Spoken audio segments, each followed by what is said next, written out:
Of my grandfather Verus I have learned to be gentle and meek, and to refrain from all anger and passion. From the fame and memory of him that begot me, I have learned both shamefastness and manlike behavior. Of my mother I have learned to be religious and bountiful, and to forbear, not only to do, but to intend any evil, to content myself with a spare diet, and to fly all such excess as is incidental to great wealth. Of my great-grandfather, both to frequent 3 public schools and auditories, and to get me good and able teachers at home, and that I ought not to think much, if upon such occasions I were at excessive charges. Of him that brought me up, not to be fondly addicted to either of the 2 great Epicetians of the coursers in the circus, called Prasini and Vanity, nor in the amphitheatre partially to favor any of the gladiators or fencers, as either the Parmularii or the secutors.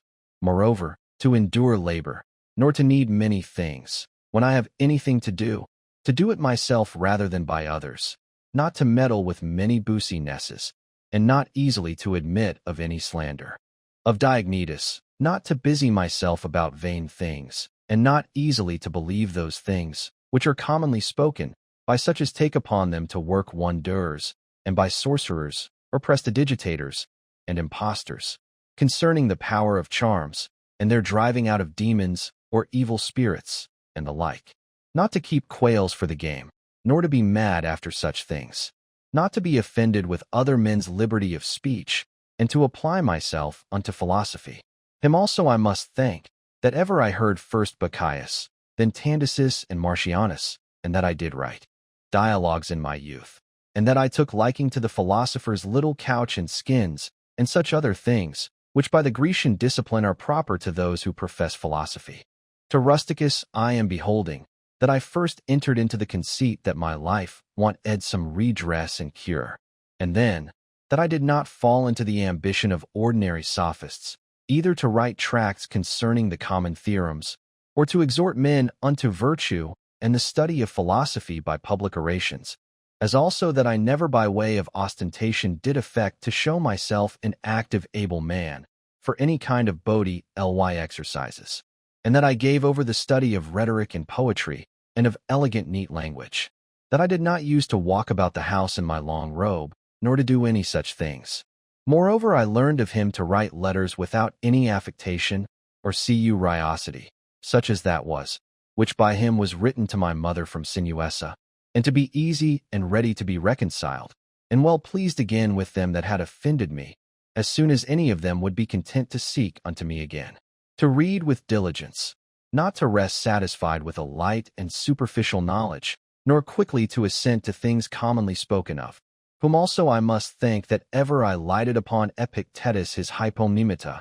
or moral commentaries and common factions, which also he gave me of his own. From Apollonius, true liberty, and unvariable steadfastness, and not to regard in youthing at all, though never so little, but right and reason, and always, whether in the sharpest pains, or after the loss of a child, or in long diseases, to be still the same man, who also was a present and visible example unto me, that it was possible for the same man to be both vehement and remiss, a man not subject to be vexed and offended with the incapacity of his scholars and auditors in his lectures and expositines, and a true pattern of a man who of all his good gifts and faculties, least he esteemed in himself, that his excellent skill and ability to teach and persuade others the common theorems and maxims of the Stoic philosophy. Of him also I learned how to receive favors and kindnesses, as commonly they are accounted from friends, so that I might not become obnoxious unto them,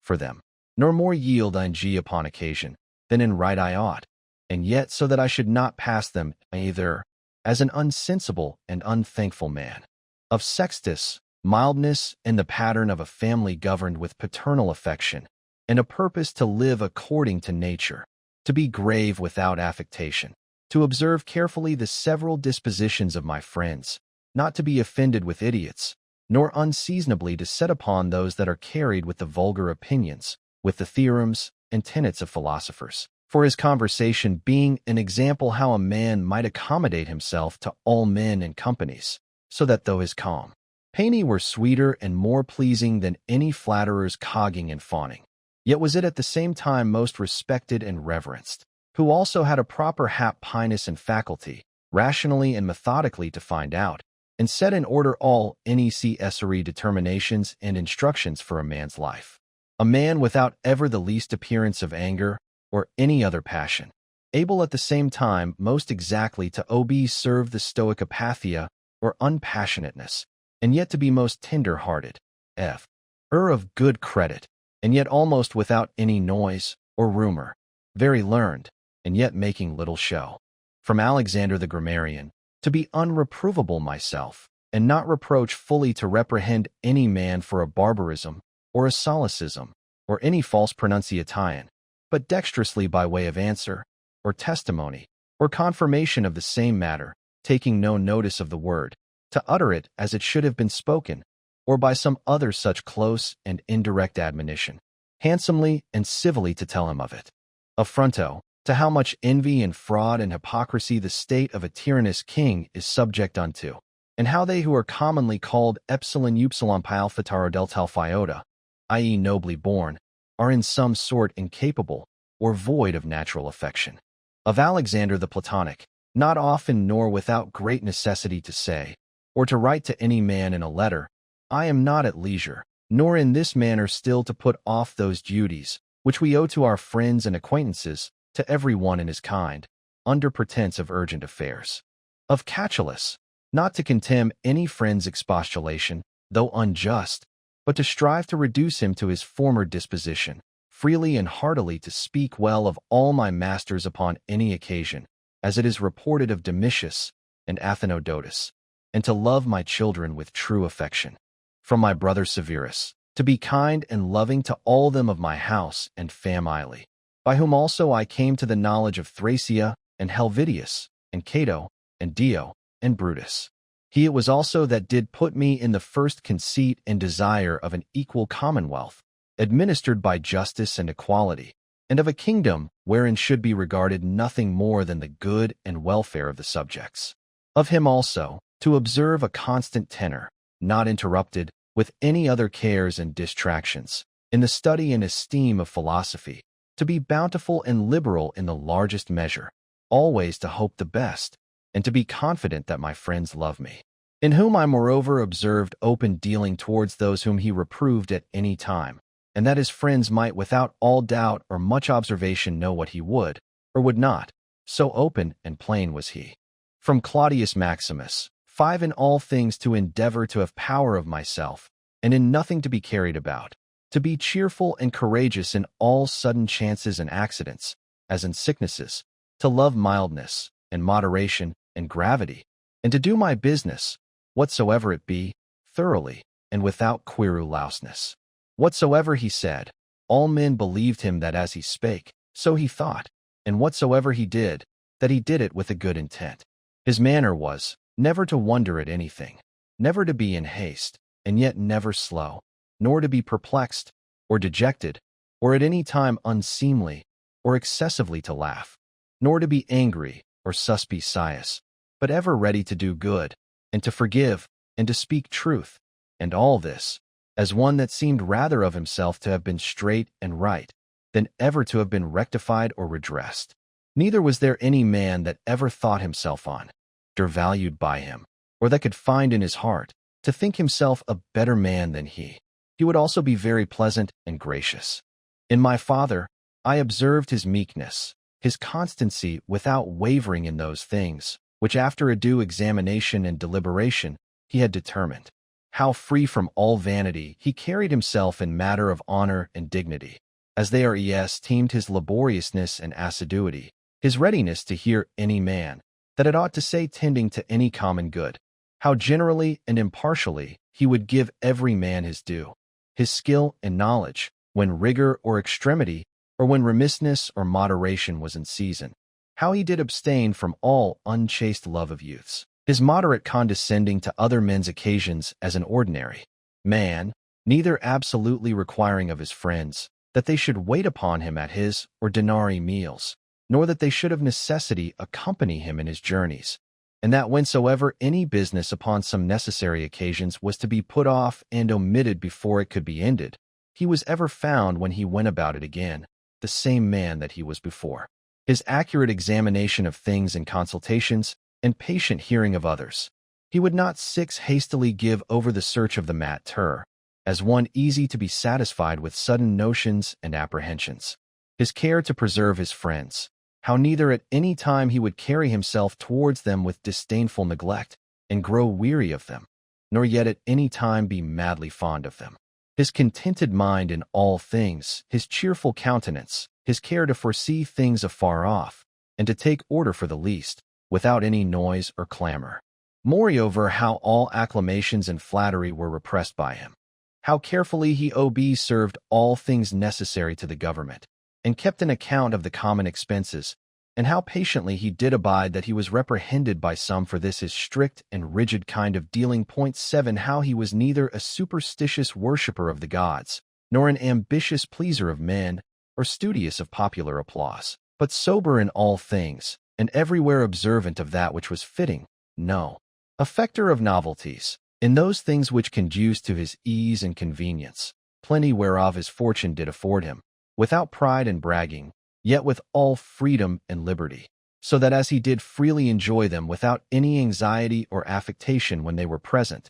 so when absent, he found no want of them. Moreover, that he was never commended by any man, as either a learned acute man, or an obsequious officious man, or a fine orator, but as a right mature man, a perfect sound man, one that could not endure to be flattered, able to govern both himself and others. Moreover, how much he did honor all true philosophers, without upbraiding those that were not so. His sociableness, his gracious and delightful conversation, but never unto satiety. His care of his body within bounds and measure, not as one that desired to live long, or over studious of neatness and elegancy, and yet not as one that did not regard it, so that through his own care and providence, he seldom needed any inward physic or outward applications, but especially how ingeniously he would yield to any that had obtained any peculiar faculty, as either eloquence, or the knowledge of the laws,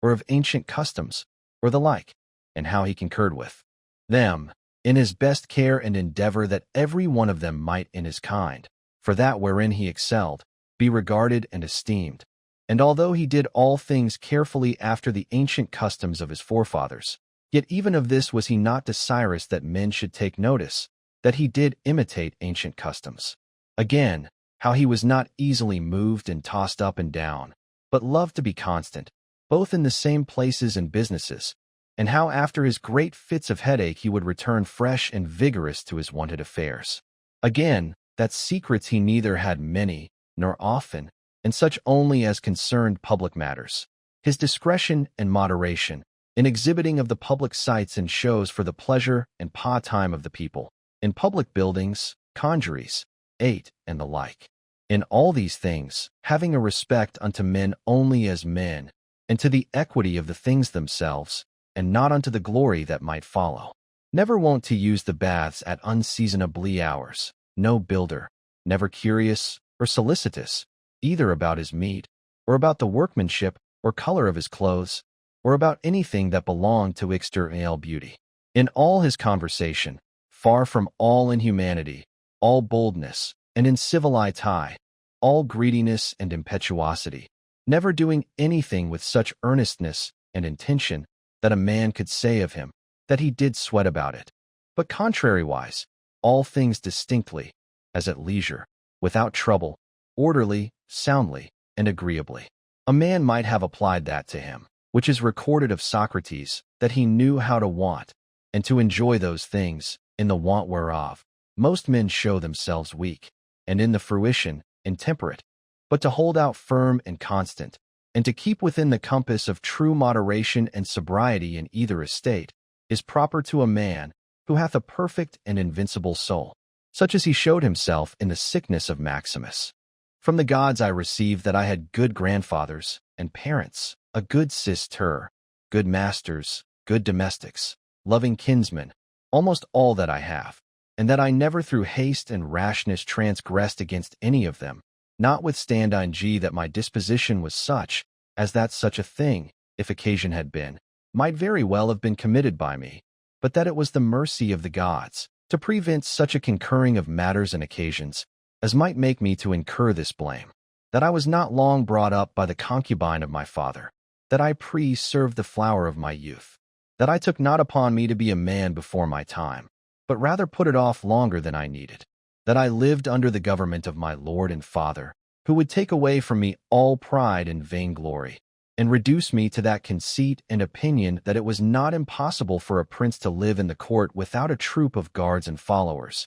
extraordinary apparel, such and such torches and statues, and other like particulars of state and magnificence, but that a man may reduce and contract himself almost to the state of a private man, and yet for all that not to become the more base, and remiss in those public matters and affairs, wherein power and authority is requisite, that I have had such a brother, who by his own example might stir me up to think of myself, and by his respect and love delight and please me, that I have got ingenuous children, and that they were not born distorted, nor with any other natural deformity, that I was no great proficient in the study of rhetoric and poetry, and of other faculties, which perchance I might have dwelt upon, if I had found myself to go on in them with success, that I did by times prefer those, by whom I was brought up, to such places and dignities, which they seemed unto me most to desire, and that I did not put them off with hope and expectation, that, since that they were yet but young, I would do the same hereafter, that I ever knew Apollonius and Rusticus, and Maximus, that I have had occasion often and effectually to consider and meditate with myself, concerning that life which is according to nature, what the nature and manner of it is, so that as for the gods and such suggestions, helps and inspirations, as might be expected from them, nothing did hinder, but that I might have begun long before to live according to nature, or that even now that I was not yet partaker and in present possession of that life, that I myself, in that I did not observe those inward motions and suggestions, yea, and almost plain and apparent instructions and admonitions of the gods, was the only cause of it, that my body in such a life hath been able to hold out so long, that I never had to do with Benedicta and Theodotus, yea, and afterwards when I fell into some fits of love, I was soon cured, that having been often displeased with Rusticus, I never did him anything for which afterwards I had occasion to repent, that it being so that my mother was to die young, yet she lived with me all her latter years, that as often as I had a purpose to help and succor any that either were poor or fallen into some present necessity, I never was answered by my officers that there was not ready money enough to do it, and that I myself never had occasion to require the like succor from any other, that I have such a wife, so obedient, so loving, so ingenuous, that I had choice of fit and able men, to whom I might commit the bring ing up of my children, that by dreams I have received help, as for other things, so in particular, how I might stay my casting of blood, and cure my dizziness, as that also that happened to thee in Cajeta, 9 as unto Chryses when he prayed by the seashore. And when I did first apply myself to philosophy, that I did not fall into the hands of some sophists, or spent my time either in reading the manifold volumes of ordinary philosophers,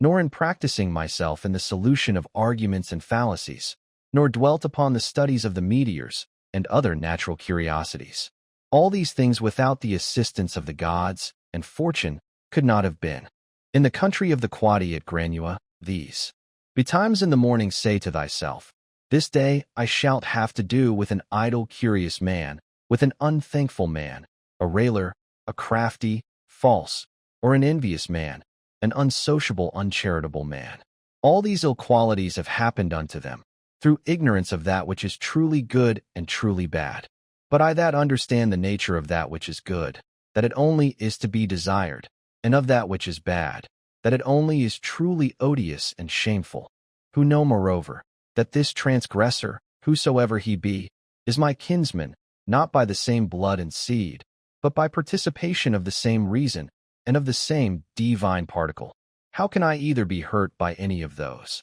since it is not in their power to make me incur anything that is truly reproachful, or angry and ill-affected towards him, who by nature is so near unto me? For we are all born to be fellow workers, as the feet, the hands, and the eyelids, as the rows of the upper and under teeth. For such therefore to be in opposition is against nature. And what is it to chafe at, and to be averse from, but to be in opposition? Whatsoever I am, is either flesh, or life, or that which we commonly call the mistress and overruling part of man, reason. Away with thy books, suffer not thy mind any more to be distracted, and carried to and fro, for it will not be, but is even now ready to die. Think little of thy flesh, blood, bones, and a skin, a pretty piece of knit and twisted work, consisting of nerves, veins, and arteries. Think no more of it than so. And as for thy life, consider what it is, a wind,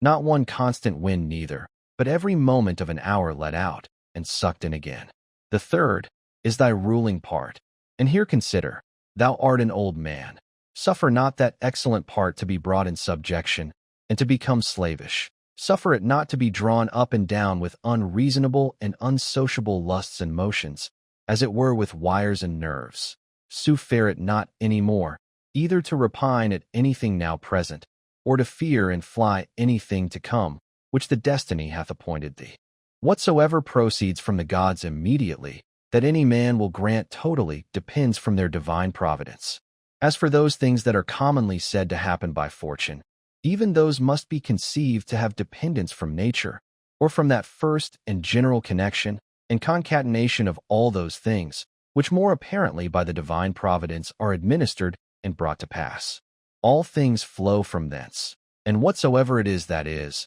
both necessary and conducing to the whole, part of which thou art, and whatsoever it is that is requisite and necessary for the preservation of the general, must of necessity for every particular nature be good and be hopeful. And as for the whole, it is preserved, as by the perpetual mutation and conversion of the simple elements one into another, so also by the mutation and alteration of things mixed and compounded. Let these things suffice thee. Let them be always unto thee, as thy general rules and precepts. As for thy thirst after books, away with it with all speed, that thou die not murmuring and complaining, but truly meek and well satisfied, and from thy heart thankful unto the gods.